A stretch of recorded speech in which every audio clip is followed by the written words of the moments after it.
नमस्कार, किस्से कहानियों के नए एपिसोड में आपका स्वागत है। तो आज की कहानी जो मैं आपको सुनाने जा रही हूँ, उसका नाम है असंभव हुआ संभव। तो कहानी कुछ इस प्रकार से है।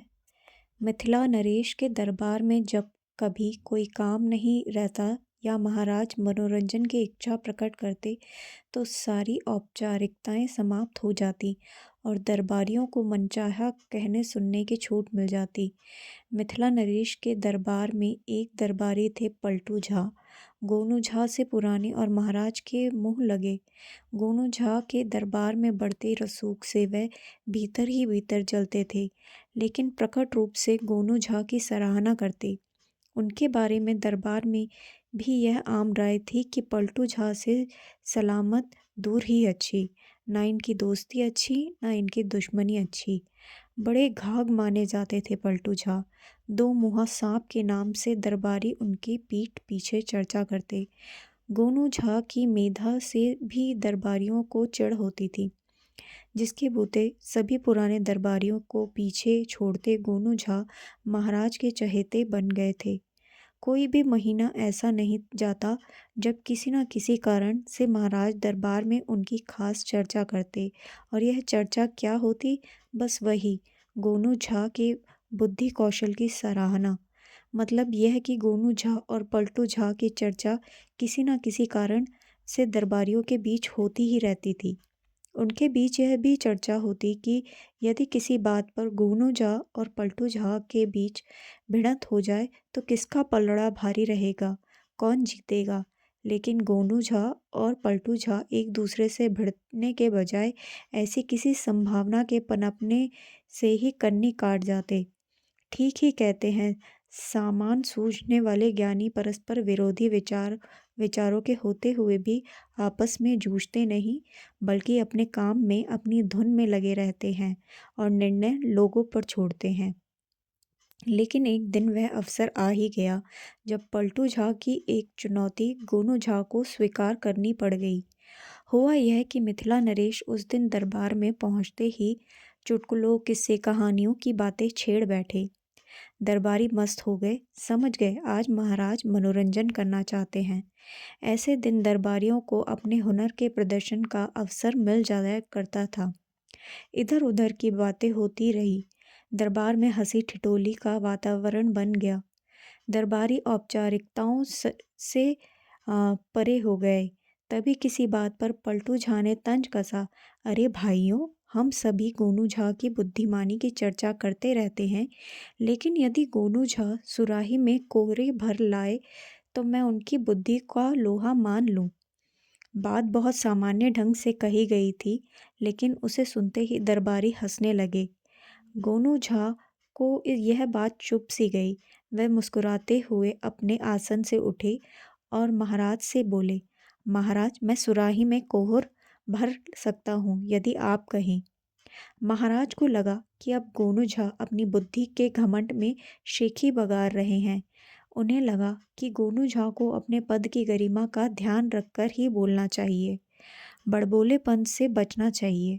मिथिला नरेश ने उन्हें टोका, पंडित जी, कोरा कोरा होता है, पानी या आटा नहीं है कि आप सुराही में भर लें। गोनू झा उसी तरह मुस्कुराते हुए बोले, महाराज, कोहरा हम उपजाते हैं, कोहरे की प्रकृति हम जानते हैं, तब भी यह कह रहे हैं कि यदि आप आदेश करें तो सुराही में कोहरा भरकर रखवा दूं। गोनू झा और महाराज के बीच के वार्तालाप सुनकर दरबार में खामोशी छा गई। पलटू झा ने तो यूं मजाक मजाक में वह बात कह दी थी और दरबार में वही बात एक संजीदा मोड़ पर पहुंच चुकी थी। यह सब देखकर वे भी सकते में आ गए। महाराज को गोनू झा की बातें अच्छी नहीं लगी। उन्हें लगा कि गोनू झा दंभ में आकर वह बात कर रहे हैं जो असंभव है। आज वह कल भी असंभव ही रहेगा। भला सुराही के छोटे से मुंह में कोहरा कैसे घुस सकता है? सुराही में न भूतो न भविष्य, ऐसे हो ही नहीं सकता। महाराज ने सोचा। उन्होंने गोनू झा पर गंभीर दृष्टि डाली तो देखा कि गोनू झा अब भी मुस्कुरा रहे हैं। गोनू झा की मुस्कान से महाराज उद्वेलित हो उठे उनके मन में विचार उठा, यह कुटिल मुस्कान, गोनू झा को उनके दंभ की सजा मिलनी चाहिए। उन्होंने गोनू झा से गंभीर स्वर में पूछा, तो पंडित जी, आप अब भी कह रहे हैं कि सुराही में कोहरा भरा जा सकता है? दरबारी गण महाराज की गंभीरता से सन्नाटे में आ गए, लेकिन वे मन ही मन खुश थे कि गोनू झा अब महाराज का कोप भाजन बनने वाले हैं। गोनू झा अपनी उसी सहजता में बोले, जी हाँ महाराज, अभी कोहरा फैलने का मौसम भी है। मुझे 3 माह का अवसर दे तो मैं यह काम करके दिखा दूं। महाराज ने उनकी बातों को गंभीरता से लिया तथा घोषणा की कि आज से ठीक 3 माह बाद गोनू झा दरबार में कोहरे से भरी सुराही प्रस्तुत करेंगे। यदि वह नहीं कर पाए तो दंड के भागी होंगे। इस गंभीर घोषणा के बाद उस दिन महाराज दरबार से उठ गए। दरबारी मन ही मन खुश थे।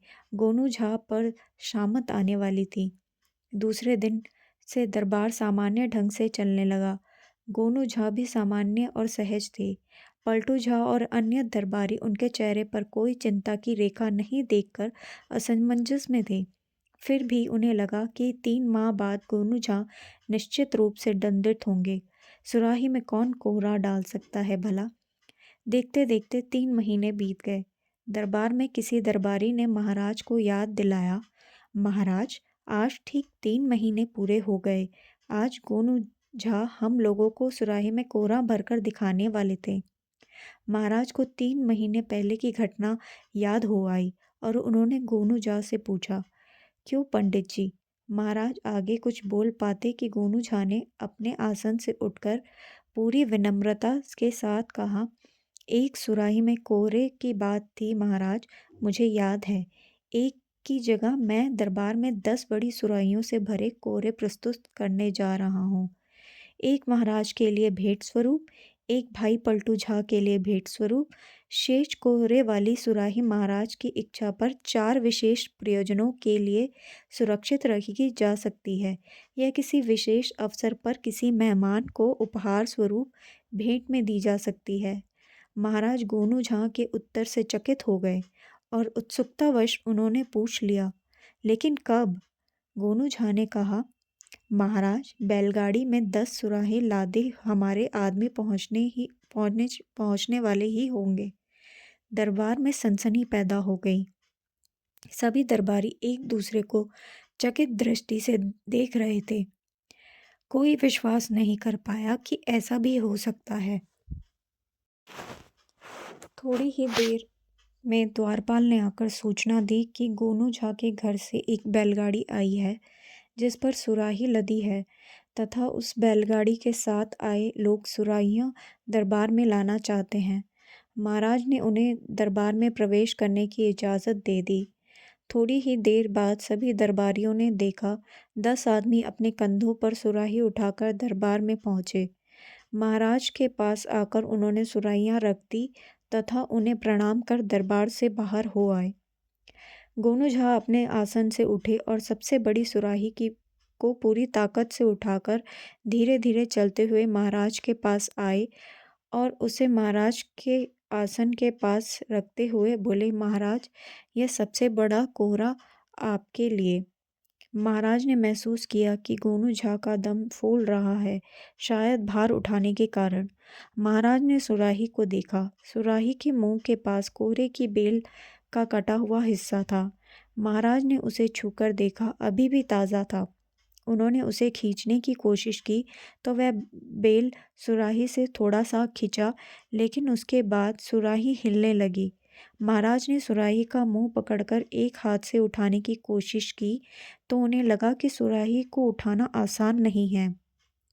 तभी एक सुराही गोनू झा पलटू झा के आसन तक ले गए और बोले, पलटू भाई, यह आपके लिए। दरबार में सांस साधे लोग यह कौतुक देख रहे थे। किसी ने कहा कि यह कोई घनचक्कर है। तब गोनू झा ने सभी दरबारियों को आमंत्रित किया कि वह आए और सुराहियों को ठीक से देख लें कि इनमें कोरे भरे हैं या नहीं। बारी बारी से सभी ने सुराही का मुआयना किया। कहीं कोई चालाकी नजर नहीं आई, मगर एक दरबारी ने शंका जताई कि यह कैसे पता चलेगा कि सुराही में कोहरे ही हैं। तभी गोनू झा ने हंसते हुए कहा, ऐसे। यह कहते हुए उन्होंने एक सुराही उठाई और उसे दीवार से टकरा दिया। सुराही चकनाचूर हो गई और उसके भीतर से सुराही की आकृति का कोहरा निकल गया। सभी के सभी चकित हो गए, मगर उपहास करने के लिए बेताब दरबारियों में से किसी की हिम्मत नहीं हुई कि वह पूछ सके कि आखिर गोनू झा ने यह अजूबा कैसे अंजाम दिया। महाराज ने दरबार में गोनू झा के इस करिश्मे की मुक्त कंठ से सराहना की। दरबार के समापन के बाद महाराज ने गोनू झा को अपने पास बिठाया और कहा, सच बात तो यह है पंडित जी कि मुझे विश्वास नहीं था कि आप सचमुच सुराही में कोहरे भर कर दिखा सकते हैं। मैं सोच रहा था कि आप दंभ में आकर इस तरह की बात कर रहे हैं। गोनू झा के होठों पर सरल स्मृति तैर गई और उन्होंने कहा, महाराज मुझे इसका भान है, अन्यथा आप दरबार में मुझे दंडित करने की घोषणा नहीं करते। महाराज चुप रहे। थोड़ी देर के बाद उन्होंने पंडित से पूछा, मुझे भी अभी भी समझ नहीं आ पाया कि आपने यह करिश्मा कैसे कर दिखाया। गोनू झा ने महाराज को बताया, महाराज मेरे दरवाजे पर कोहरे की लतर पहले से ही लगी हुई थी। कोहरा पक जाने के बाद लंबे अरसे तक सड़ता नहीं और न सूखकर खराब होता है, इसलिए हम लोग भविष्य की ज़रूरत को देखते हुए कोहरा सहेजते हैं। जब मुझे सुराही में कोहरे भरने की आज्ञा मिली तो मैं घर पहुंचकर देखा, कोहरे की लताओं में 20 बत्तियां निकल चुके थे। मैंने दूसरे दिन ही 20 सुराहियां मंगवाई और लता की नरमी से मोड़कर बत्तियां सहित सुराही में डाल दी। 3 महीनों तक मैंने कोहरे की जड़ और लता की सतर्कता से सेवा की। ज़रूरत के मुताबिक पानी और खाद देता रहा। 20 में से 15 बत्तियां कोहरे के रूप में विकसित हो गई और 5 मुरझाकर सूख गई। 15 में से 10 कोहरे श्रीमान के दरबार में प्रस्तुत कर मैं राजदंड का भागी बनने से बच पाया। गोनू झा की बातें सुनकर मिथिला नरेश के चेहरे पर एक सल्लज मुस्कान आई और उन्होंने गोनू झा से कहा, पंडित जी आपकी मेधा की जितनी तारीफ की जाए कम है। तो इसी प्रकार से ये कहानी यहीं पे समाप्त होती है और इस कहानी से हमें ये शिक्षा मिलती है कि कोई भी कार्य असंभव नहीं है। यदि आप उसमें थोड़ी सी मेहनत और थोड़ी सी बुद्धि का उपयोग करके आप किसी कार्य को करें तो हर कार्य संभव है। तो इसी प्रकार की प्रेरणादायक कहानियाँ सुनने के लिए मेरे चैनल को सब्सक्राइब ज़रूर करें। मैं आपके साथ इसी तरीके से अनेक प्रकार की कहानियाँ आपके पास प्रस्तुत करती रहूँगी। तो ये वीडियो आपको कैसा लगा मुझे कमेंट सेक्शन में ज़रूर बताएं और इस वीडियो को अपने दोस्तों के साथ भी ज़रूर शेयर करें। तो ये वीडियो देखने के लिए धन्यवाद और मेरे चैनल को सब्सक्राइब ज़रूर करें।